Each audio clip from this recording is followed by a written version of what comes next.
જય શ્રી કૃષ્ણ મિત્રો.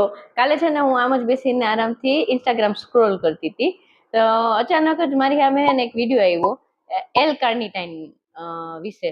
હવે આમાં ભાઈ મોટા મોટા દાવા કરતા હતા કે આ સપ્લિમેન્ટ લે ને એટલે ફેટ મીણની જેમ ઓગળી જશે અને વજન ફટાફટ ઘટી જશે. એટલે મેં કીધું અરે આ તો જે લોકો મને રોજ જુએ છે એને ખબર જ હશે કે તમારી ચાંદની હંમેશા શેના પર ભાર મૂકે છે. નો ઇક્વિપમેન્ટ, નો સપ્લિમેન્ટ, ઓનલી હોમમેડ. બરોબર છે ને? હવે આપણે તો ભાઈ બધું દેશી જુગાડ અને ઘરગથ્થુ જોઈએ એમ, એટલે કાંઈ સપ્લિમેન્ટ વપ્લિમેન્ટ આપને ફાવે નહીં. એટલે મેં નક્કી કર્યું કે હવે આ સપ્લિમેન્ટનો જુગાડ તો ઘરે કંઈક કરીને કરવો જ જોઈએ. એટલે એના વિશે થોડું રિસર્ચ તો કરવું પડશે મેં કીધું. તો પછી છે ને હું તો મંડી પડી 2 દિવસથી સતત આ એલ કાર્નિટાઇનનું આખું પોસ્ટમોર્ટમ કરી નાખ્યું મેં તો એમ 2 દિવસથી રિસર્ચ કરતી હતી. અને પછી 2 દિવસના રિસર્ચ પછી છે ને જે અસલી મતલબ સાયન્સ અને દેશી માહિતી મને સમજાણી છે ને એ આજે હું તમારી સાથે શેર કરવાની છું. જો એકદમ સાદી ભાષામાં, જો તમારે પણ મોંઘા ડબ્બાઓ પાછળ 1000 રૂપિયા નથી ખર્ચવા, નથી બગાડ કરવાને, તો આજનો આ વિડીયો બિલકુલ મિસ ના કરતા અને આખો જોજો. હવે આપણે વાત કરીએ એલ કાર્નિટાઇન નું સાયન્સ, એટલે દેશી સ્ટાઇલમાં આપણે જોઈએ. બરોબર છે? તો જેમ સીધી રીતે સમજાય સાદી સરળ એવી રીતે મેં સોચીને તમને સમજાવવાનો પ્રયાસ કર્યો છે.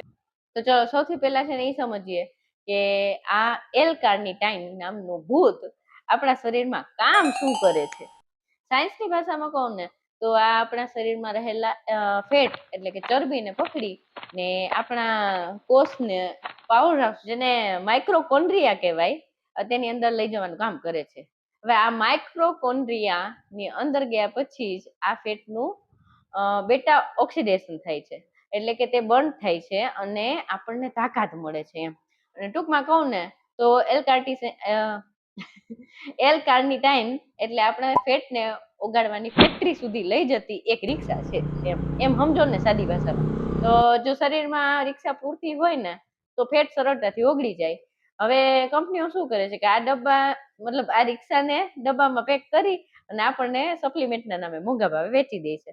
પણ ભાઈ આપણું શરીર એટલું સ્માર્ટ છે ને કે જો એને કાચો માલ મળે ને તો આપણું શરીર લીવર અને કિડની એ રિક્ષાને રોજ આપણા શરીરમાં કુદરતી રીતે બનાવે છે. અને એના માટે શરીરને મુખ્યત્વે 2 પ્રોટીનના ભાગ જોઈએ. તો એક છે લાઇસિન અને બીજું છે મેથિયોનિન. હવે આ સાયન્ટિફિક શબ્દમાં તો એટલું છોડો ને, પણ ખાસ કરીને જે લોકો પ્યોર વેજીટેરિયન છે ને તેમનામાં ક્યારેક આનું પ્રમાણ થોડુંક ઓછું હોઈ શકે છે. પણ એનો મતલબ એ નથી કે આપણા કેમિકલના ડબ્બા ખાવા પડે એમ. આપણે ઘરમાં જ એનો જુગાડ કરી શકીએ છીએ. તો ચાલો હું તમને રસોડાનો જુગાડ મતલબ શાકાહારી સુપર કોમ્બિનેશન મને જે સમજાણું ને એ હું તમારી સાથે શેર કરું. બરોબર છે? હવે આપણા શરીરમાં છે ને કુદરતી રીતે એલ કાર્નિટાઇન બનાવવાની ફોર્મ્યુલા બહુ સિમ્પલ છે. પ્રોટીન પ્લસ વિટામિન સી નું કનેક્શન. જ્યારે તમે પ્રોટીન વાળા ખોરાકની સાથે જ વિટામિન સી લઈને ત્યારે લીવર માટે રિક્ષા બનવાનું કામ એકદમ ફાસ્ટ બની જાય છે. તો નોટ કરી લેવાનું કે આપણા રસોડાના 4 બેસ્ટ ઓપ્શન. બરોબર છે? હવે એમાં એક છે ફણગાવેલા કઠોળ અને લીંબુ.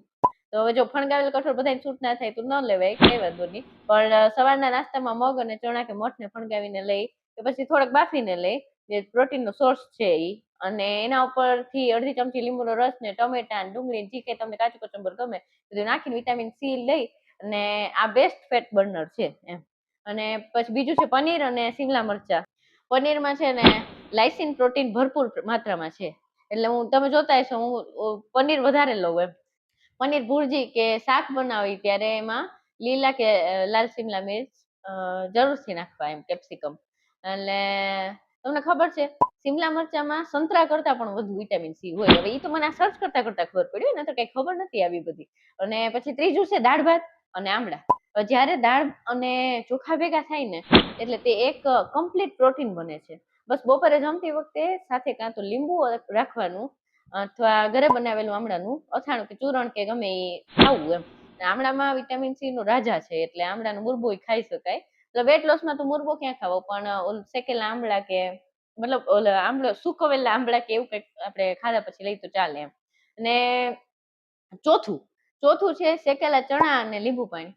હવે જો સાંજે નાની ભૂખ લાગે ત્યારે ફોતરાવાળા શેકેલા ચણા ખાઈ અને સાથે ખાંડ વગરનું થોડુંક સંચળ નાખેલું લીંબુ પાણી પીએ ને તો એ ઝટપટ અને સસ્તો જુગાડ થઈ જાય એમ.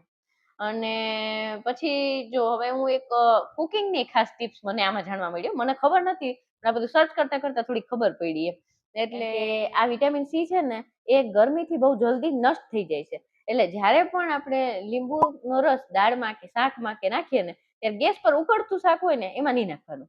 ગેસ બંધ કર્યા પછી અથવા આપણે થાળીમાં જ્યારે લઈને ખાવાનું ત્યારે ઉપરથી નીચોવવાનું. એટલે લીંબુને પકવવાનું નથી, આપણે ખટાશ એની લેવાની છે તો જ એનો પૂરેપૂરો ગુણ મળશે એમ. ઉકળશે ને તો એ થોડુંક ઓછું થઈ જાય એનું ગુણ એમ. બેટા ઓક્સિડેશન. હવે આ ફેટ બર્નિંગની શરતો જોઈએ આપણે. હવે સૌથી મોટો ટ્વિસ્ટ. હવે ઘણા લોકો વિચારશે કે ચાંદનીબેન ડાયટ તો મસ્ત બતાવી દીધું, હવે અમે આ કોમ્બિનેશન ખાઈશું એટલે બેઠા બેઠા જ બધું ફેટ ઓગળી જશે. તો ભાઈ એવું બિલકુલ નથી થવાનું. કારણ કે બેઠા બેઠા કાંઈ ના થાય, પડશે તો થોડોક તો પાડવો જ પડે, જાજો નહીં પણ થોડોક તો પાડવો પડે. તો મેં કીધું ને કે ખોરાક પેટને રિક્ષામાં બેસાડી તો દેશે, પણ એ રિક્ષાને ચલાવવા માટે તમારે શરીરને અમુક કન્ડિશન આપવી પડશે. તો એમાં પહેલી શરત કે એરોબિક એક્સરસાઇઝ અસલી ફેટ બર્નિંગ છે એકચ્યુઅલી. એટલે બેટા ઓક્સિડેશન ત્યારે જ થાય જ્યારે શરીરને પૂરતો ઓક્સિજન મળે. એટલે રોજ 30 થી 45 મિનિટ સુધી મધ્યમ ગતિએ ઝડપથી ચાલવાનું, યા તો મતલબ ફાસ્ટ વોકિંગ કરો, યા તો જોગિંગ કે સાયકલિંગ કરો, કે તમને જે પણ ગમતી એક્ટિવિટી જેમાં થોડુંક હાર્ટ રેટ વધે એ ટાઈપની એમ. એટલે તમે ચાલશો તો જ એ રિક્ષા આગળ વધશે. બીજી શરત છે ફાસ્ટિંગ વિન્ડો.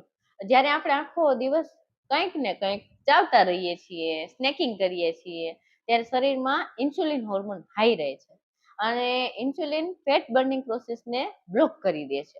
એટલે રાતના જમવા અને સવારના નાસ્તા વચ્ચે 12 થી 14 કલાકનો ગેપ રાખવો એ સારી આદત છે. જેમ કે રાત્રે 8 વાગે આપણે જમ્યા હોય તો 8 કે 10 વાગે જ ખાવાનું એમ. એટલે 12 કલાકથી જાજો ગેપ રહેવો જોઈએ ટૂંકમાં એમ, 12 કે 12 થી જાજી કલાક એમ. એટલે ખાલી પેટે રહેશો તો ઇન્સ્યુલિન શાંત રહેશે અને ફેટ બર્ન થવાનો મોકો મળશે એને એમ, બીજું કઈ નહીં. તો આપણું પેટ ખાલી હશે તો ત્યારે એ ફેટ બર્ન કરશે આપણું ઈ ગાળામાં એમ. અને ત્રીજી શરત છે કે પ્રી વર્કઆઉટ જુગાડ. કસરત કરવા કે ચાલવા જવાના 20 મિનિટ પહેલા 1 કપ મોરી બ્લેક ટી યા તો ગ્રીન ટી પીવાની. જેમ હું જ્યાં સુધી ચા વધારે પીવાનો આગ્રહ રાખું છું એમ.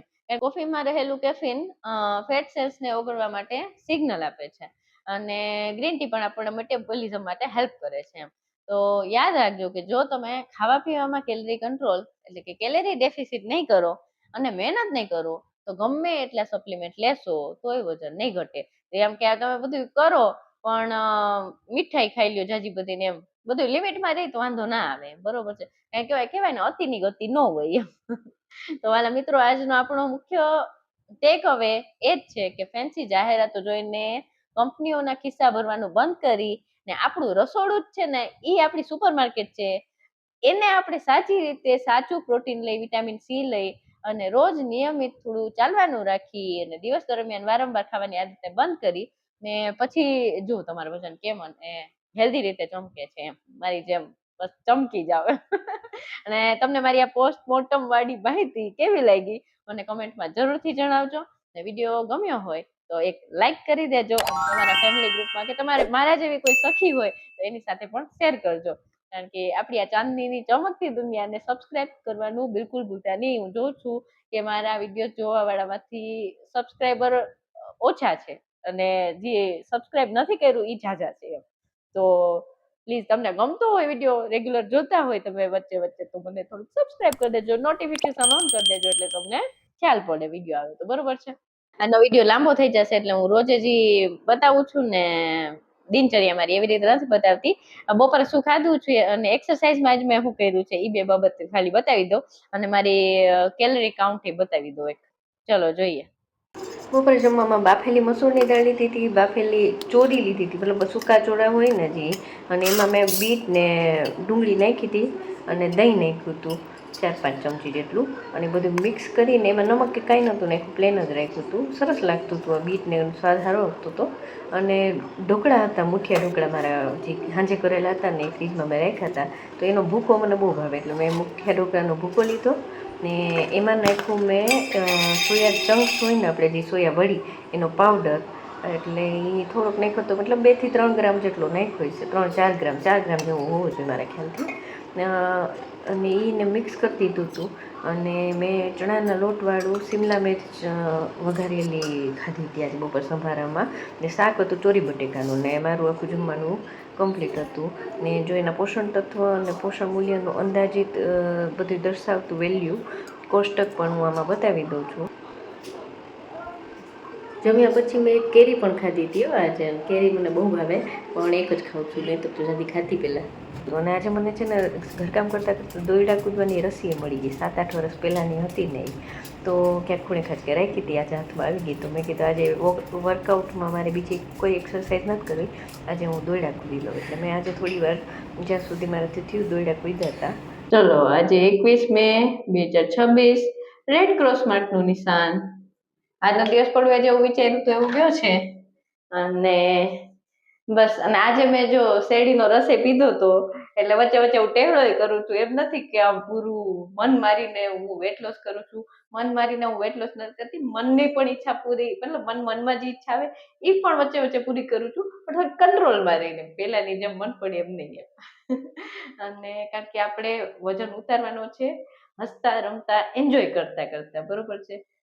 શરીરને જુલમ કરીને ધરાર આપણે મન મારી નથી કરવાનું, બરોબર. એટલે થોડુંક મનનું માનવાનું, થોડુંક મનને કંટ્રોલમાં પણ રાખવાનું. અને બસ, જો આજનો વિડીયો આવો જ હતો. મારે ઇન્ફોર્મેશન આપી હતી એટલે બધી દિનચર્યા પૂરી હરખી નથી બતાવી. બાકી તો ઠીક છે, ફરી પાછા મળીએ આવતીકાલે રાત્રે 10 વાગે. ત્યાં સુધી ચમકતી ચાંદનીને રજા આપો. જય શ્રી કૃષ્ણ. ખુદની તબિયતનું ધ્યાન રાખજો, પરિવારના બધાનું ધ્યાન રાખજો. ઓકે, બાય, જય શ્રી કૃષ્ણ, ગુડ નાઇટ.